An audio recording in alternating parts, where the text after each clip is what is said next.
야곱은 당연히 우리나라에서 비교하거나 견주어 볼 만한 인물을 찾기가 참 난감하고 여간 어려운 일이 아니겠지만 그들의 나라에서도 그와 같은 인생을 만난다는 것이 여간 쉬운 일이 아니고 요원한 일이 아닐 수가 없습니다. 아브라함 할아버지하고도 닮은 듯하지만 닮지 않고 부친 이삭과도 부전자전이라고 할 수 있는 입장도 아니고 더구나 아들 요셉과도 전혀 다르다고 말할 수밖에 없는 참 야곱은 독특하고 특별한 스타일의 범상치 않는 사람이기 때문에 그렇습니다. 여하튼 야곱은 뭔가 좀 달랐어요. 꼭 좋다고만 말할 수 있기는 어렵지만 좀 특별하다고는 평할 수 있겠어요. 그런 야곱의 파란만장한 풍운하의 생애 가운데서 한 부분의 대목을 이 시간에 잠시 듣겠는데, 장인이자 외삼촌인 라반 어르신과 품삯, 월급, 연봉, 세경을 놓고 판을 크게 벌리고 있는 갑이 아닌 을의 처지에 허덕이고 있는 젊은 야곱, 조카이면서도 이제는 2중, 3중 겹겹이 사위가 된 두 사람 사이의 단판을 우리 한번 눈여겨보겠습니다. 아마도 스릴 넘치는 볼만한 광경이 펼쳐질 것만 같은 이런 분위기가 기대됩니다. 박진감 넘치는 우리에게 이 활력 넘치는 일들이 벌어질 것 같아서 여러분과 저의 시선을 여기 한번 집중해 보았으면 좋겠습니다. 우리 한번 그때 그 시절 동방 사람들의 땅으로 돌아가 보도록 하겠습니다.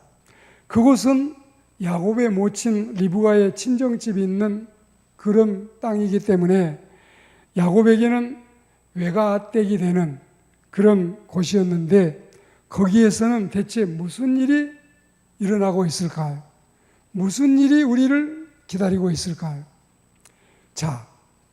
이 야곱의 그의 살아온 여생의 피나는 성실성을 우리 한번 생각해 봅니다. 야곱이 이 길로 들어서기까지는 가정의 엄청난 불상사를 이겨나는, 즉 형제 간의 칼부림을 피하는 극적인 탈출 사건이 있었지요. 지난번에 한번 제가 하나 되게 하소서 말씀을 전한 적이 있었는데 여러분, 근데 오늘은 형제 간의 칼부림이라니 비참한 현장이 아닐 수 없습니다.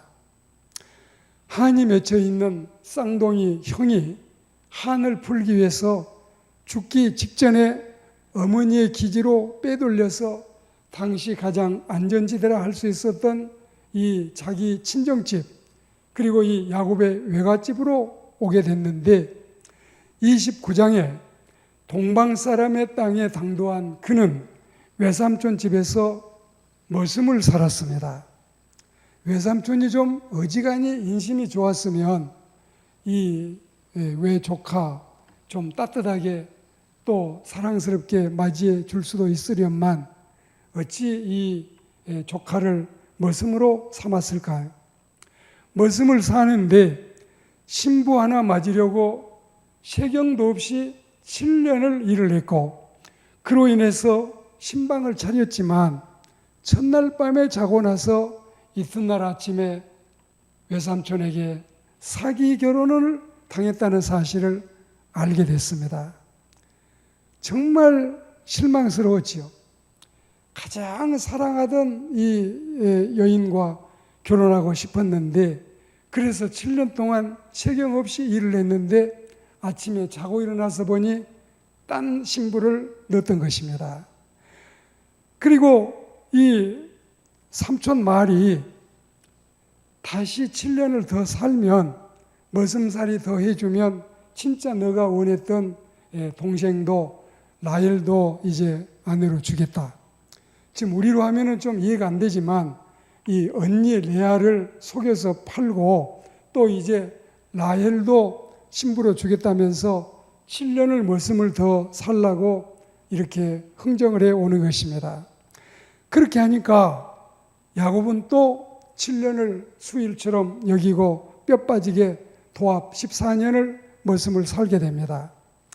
성실하기가 이를 데 없어서 암양이나 암염소들의 낙태를 예방하는 일을 하고 순양을 보호해서 이제 이 새끼들을 치게 하고 물려 찢긴 것 보상하는 일들도 해내고 밤에나 낮에나 도둑 맞은 게 있으면 물어내서 보충을 하고 낮에 더위를 피하고 밤에 추위를 무릅쓰고 눈붙일 겨를 없이 성실하게 무려 24년 동안 24년을 이 외삼촌 집에서 머슴으로 일을 했습니다.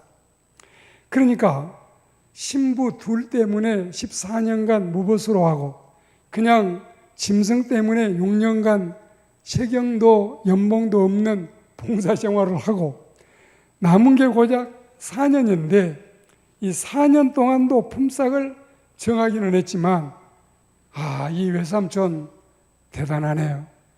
10번을 세경을 변경을 하고 그러니까 이제 세경을 변경했다는 걸 제가 생각해 보니까 1년 동안 열심히 머슴을 살면 쌀 이제 추수해서 10가마를 세경으로 연봉처럼 주겠다. 이렇게 해놓고 5가마니를 주거나 3가마니를 주거나 아니면 1~2가마니만 준다든지 말도 안 되는 일을 이렇게 조카에게 해야 되는 것입니다.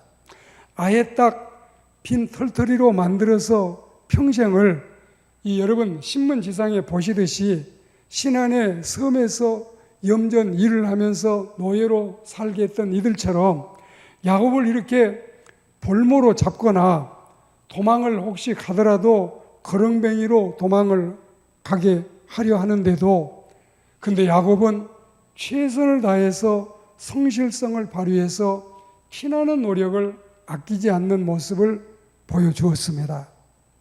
이게 이제 얼마만큼 은총의 보상으로 돌아올지 여러분들이 이 광경을 보시면 알게 될 것입니다. 그리고 이번에는 그가 있는 곳에 재산의 증식이 있고 증가가 있는데 자, 놀부 같은 심성의 가장인 라반이 있지요. 불호령 때리는 그런 아버지 밑에 자식들이 있지요. 노예같이 부리면서 꼼짝없이 일만 해대는 인질 같은 야곱이 버티고 있지요.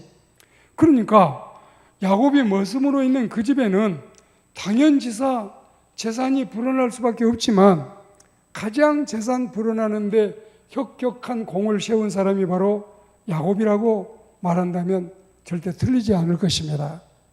창세기 30장 30절에 보시면 내가 오기 전에는 외삼촌의 소유가 적더니 이제는 번성하여 때를 이루었으니 이 말은 뭐겠어요? 그전에는 코너에서 10평 정도 가게 하나 열고 살더니 이제는 제일 중요한 요지 중앙에 120평 매장을 꾸린 그런 것처럼 그전에는 월세로 내고 일을 하더니 이제는 회사 사옥까지 마련하고 거대한 빌딩을 세우지 않습니까? 이런 이 야곱의 지금 푸념이지요. 푸념이라면 푸념이고 자기의 공을 드러낸다고 하면 또 그런 일도 되겠지요. 그러니까 우리도 야곱같이 어디를 가든지 누구와 연관이 되든지 주변 사람들이나 동업자나 가족들이나 형제들이나 다니는 회사의 사장님이나 그들을 이롭게 하고 또 유익하게 하고 그리고 부하게 하는 이런 우리가 되었으면 얼마나 좋을까 이런 마음에서 이 말씀을 드리는 것입니다. 그리고 여러분 보십시오. CL에서도 이런 좋은 현상이 일어나서 CL 가족이 더불어서 불어나고 목회 현장에서도 부임한 후에는 교인이 불어나서 부흥됐으면 얼마나 좋을까요? 그 전에 저는 이 택시를 타고 매일 종로 5가의 사무실에 출근할 때가 있었는데 택시를 타고 가다 보면 합승이 있어요. 합승을 하게 되면 얼마나 제가 마음이 좋던지, 오늘 우리 택시 기사님 수입이 좀 더 불어나겠다. 그렇게 기분이 좋은데 주인은 또, 기사는 또 얼마나 즐겁겠어요. 그러니까 우리는 야곱같이 우리 주변에 있는 사람들을 유익하게 하는 이런 사람들이 되자는 뜻이에요. 창세기 39장에서 그의 아들 요셉도 여호와께서 형통케 하심으로 여호와께서 요셉을 위해서 그 애굽 사람의 집에 복을 내리심이 있었지요. 우리들 때문에 우리 주변도 잘 되고 우리 이웃도 잘 되고 우리 동업자도 잘 되는 이런 복을 의미하는 것입니다. 그리고 그의 일생의 축복의 귀중성을 아는 사람이 바로 야곱이었다는 사실을 이제 말씀드리겠습니다. 자, 내 발이 이르는 곳마다 여호와께서 외삼촌에게 복을 주셨나이다. 이 내용은 야곱이 자기 잘난 척하는 모습이 결코 아니에요. 그 모습이라기보다는 차라리 자신의 신앙을 간증하면서 하나님께 영광 돌리는 신앙적인 태도로 보이는 것입니다. 제가 이 간증도 제 자랑보다는 하나님께 영광 돌리는 신앙의 간증이라고 말할 수가 있겠습니다. 내 발이 이르는 곳마다 이 말씀은 나의 공력을 따라, 이렇게 보면 되겠습니다.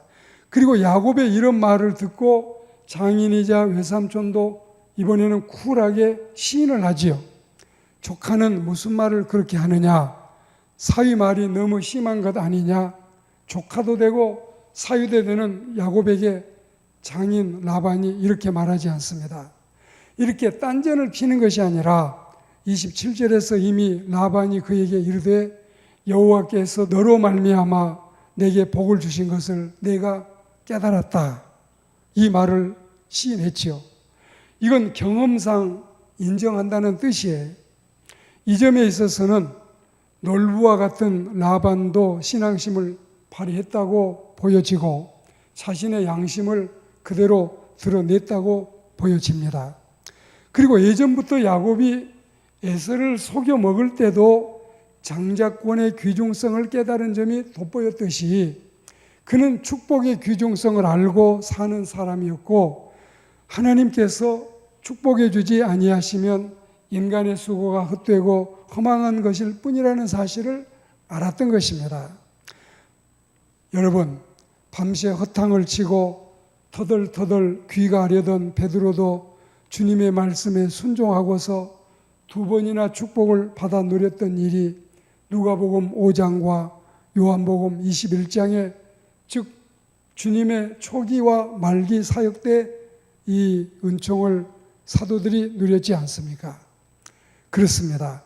야곱의 인생길은 험한 것까지는 아니더라도 험악한 세월을 보냈다고 보는 것입니다. 몰라서 걸어온 그 길이었지 알고는 다시 가기가 쉽지 않는 참 어려운 험난한 길이 야곱의 길이었습니다. 오늘 본문에서 조금 더 나아가서 32장에 가보면 32절에서 분이엘도 야곱의 신앙적인 투철함 또한 야곱의 영적 성공을 의미하고 있는데 분투 노력의 투쟁장인 야복 강변이 변해서 된 이름이 바로 분이엘입니다. 그러니까 하나님의 집이라는 베델에서 출발을 해서 하나님의 얼굴이라는 분이엘에 도착한 사람이 야곱이에요. 야곱은 베델에서 새로 태어나는 경험이 있었다면 분이엘에서는 성결케 되는 경험을 얻게 됐습니다. 피나는 성실성을 잃지 않고 살아왔던 야곱, 그가 가는 곳에서는 주변인들이 잘 되는 그 복을 누리는 모습을 보게 됐던 야곱, 그리고 축복의 귀중성, 장자권의 중함을 알고 살아왔던 이런 특별함이 있었던 야곱이 변해서 이스라엘이 되고 뼈저리게 고독했던 야복 강변의 정치 없는 가출자가 변해서 분이엘이 되었으니 이런 모습들이 모두 야곱의 생에서는 특별한 것들이었습니다. 오늘 말씀을 맺겠습니다. 마치 물이 변하여 진품, 명품, 포도주가 되고 사울이 변해서 바울이 된 것 같이 야곱이라는 이 한 사람이 이스라엘이 되고, 그리고 최대의 성공은 고독을 이겨내고 가난을 이겨내고 갑질을 이겨내고 마침내는 축복의 주인공이 돼서 24년 동안 14년 세경 없이 일하고 또 6년 동안은 머슴살이 하면서 지내고 겨우 4년 동안 세경 정하고 일했지만 10번씩도 바꾸어내는 이런 외삼촌의 그 참 놀부 같은 모습이 결국은 하나님의 정직하심과 하나님의 진실하심, 하나님의 공평하심에 의해서 야곱에게 그 얼마만큼의 넘치는 복이 돌아오게 됐습니까? 이런 모습을 보면서 내 맡은 일만 잘하고 내 맡은 본분만 성실히 하고 내 지위, 내 위치만 잘 지키고 하나님 앞에서 성실하게 진실하게만 산다면 반드시 하나님이 우리를 은총의 승리자로 복된 성공자로 이끄실 줄로 믿고 이런 믿음으로 살아가는 저와 여러분들이 다 되시기를 주의 이름으로 축복합니다. 아멘.